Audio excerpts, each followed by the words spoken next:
We gotta go fast. Adhering to my lungs.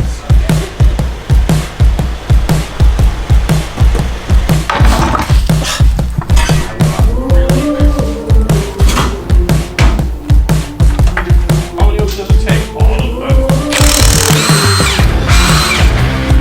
What's up, guys?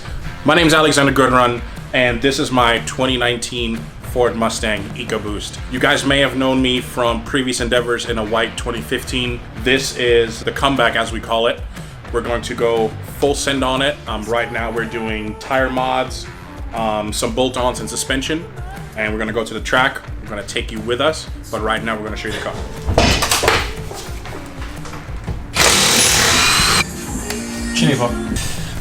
All right, guys, so as Sanders mentioned, we're gonna get some stuff going on here for the Orange Fury EcoBoost for him.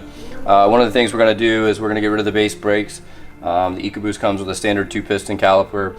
We're gonna put the Eco PP calipers, also the same as the GT standard brake. That's gonna be a 4-piston caliper.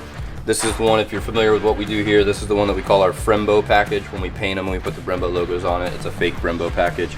So we're gonna go ahead and get these on here. They're not painted or anything yet, but we're not worried about the looks as much as we're worried about the performance. So for now, this will get us by until we can get a set powder coated to match the car or whatever Sanders decides for a complementary color. We've also gone ahead and put the Roush Yates Performance EcoBoost lowering springs on here. And next up is gonna be wheels and spacers, so stay tuned. The only thing you need to do when you're swapping this is rotor, caliper, pads, and attached line. That's all you need. Everything else bolts right up. You don't need any bracketry, you don't need anything custom. It's literally plug and play. As far as the install goes, we obviously have the rotor already on the vehicle. This is a little bit larger of a rotor, it's a little heavier, and if you're doing this one person at a time, this is a little trick that we do here.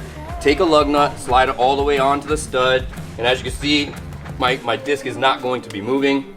That allows me to line this up, get it over the rotor, and not have to fight the oscillation of the disc where it's gonna fight you not going into the caliper in between the pads. So what we're gonna do now is slide this bad boy on.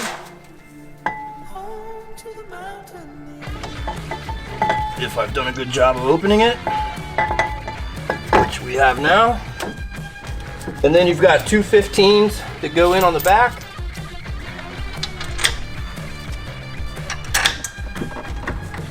And all you're looking to do right now in this point is just to get them started. You're not looking to sink these or go down, you know, all the way tight or anything like that.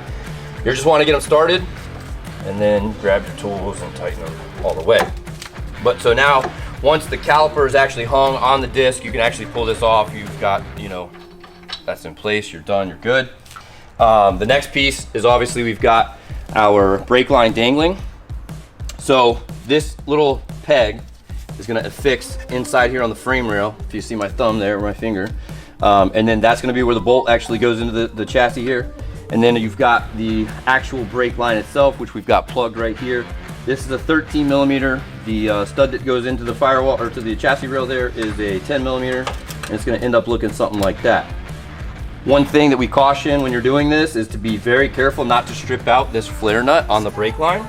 And one of the things I'm gonna do to avoid that is I'm actually going to affix this into this brake line before securing it to the chassis. I'm just gonna get it started. The goal here is to not sink it or anything like that. The goal here is to just get it started, and you want some oscillation here in both sides of the brake lines, so that way you can get it to groove up and make, you know, you don't want it to cross thread essentially. And once we've got it started, then we're gonna secure the 10 mil up against the chassis, and then we'll go ahead and sink the 13. We have a bunch of parts at the shop, and since the EcoBoost is pretty much going to be a shop car, we're utilizing some of the things that we have. If you look here, we've got the factory sway bar is off the car. Ford Racing Performance Pack sway bar is in the car. We've got the air box out because we're going to be changing the air raid tube. And this is one of those things where if you've ever done math, you went to public school like us, please excuse my dear Aunt Sally, right? It's the order of operations. Factory tube needs to be replaced with an air raid tube. However, we also needed to get in here to do the sway bars. So I also needed to do the suspension for the spring. So while doing the suspension, you disconnect the sway bar, When you're getting ready to move forward to work on the sway bar, you pull the air box so that way you can finish the sway bar install. And then when you're coming back in, putting everything back together, you just put the tube, make the swap, and then put the air box back together. That way you're not doing the work twice. It's efficient, it's timely. Got the calipers and the rotors are on. Lines are in and on. I still have to bleed them. Roush Yates EcoBoost lowering springs are in and on. And of course, as I mentioned, the Ford Performance beefy sway bar is on. We have the brakes on. They were only open for a brief moment while we secured the new brake lines and such. Even still, you always want to bleed the brakes. One of the tricks is you always want to start with the furthest away from the master cylinder. So on the S550 chassis, the master cylinder in America is going to be on the driver's side. So we're starting here on the passenger side. As I showed you before, there's 2 pistons on the inside of the caliper, 2 pistons on the outside of the caliper. So we're going to start at the furthest point away. We're going to start at the outside caliper, this bank of pistons. We'll move to the inside bank of pistons. We'll go to the driver's side. We'll do the outer side, again, because that's further away from the master cylinder. And then we'll do the inner side because that's closest to the master cylinder.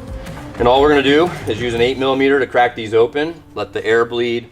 It's easiest with 2 people. You have your friend sit inside with the windows down and you can communicate, and we'll show you what that looks like. Sanders, I'm going to go ahead and open it. Okay, go ahead and pump it once. Okay, full fluid. I'm going to close it, pump it up 5 times and give me a hold. Holding. Yeah. Opening. All fluid. Okay, go ahead and pump it all the way up and hold it. Good. Okay, so what we were looking for there when the fluid was coming out of the caliper through my little pump line here is you're looking for the flow to be a solid stream. You don't want any bubbles, you don't want any dribbles. It needs to be like a solid stream, like, you know, like just turn the hose on and it's like full force. Once it's to that point, you know that you've bled everything good. And again, same idea here. Before going on the road, you're gonna wanna double check, make sure that you didn't you know, go back past the minimum line. So I'm just gonna add like a couple ounces, you know, and we'll be good to go.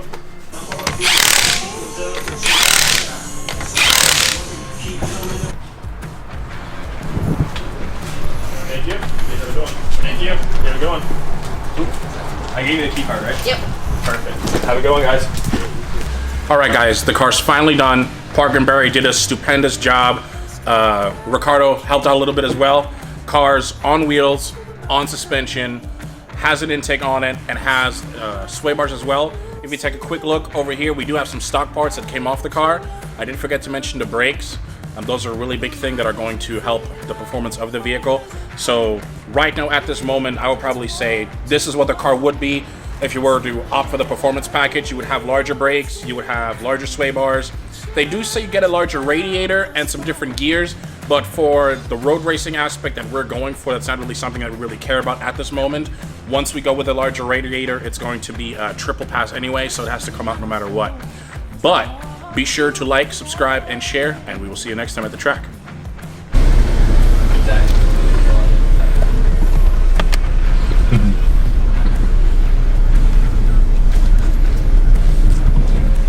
Ooh. So low. Bitch, you're low. You missed that shit, didn't you? Yes, I did.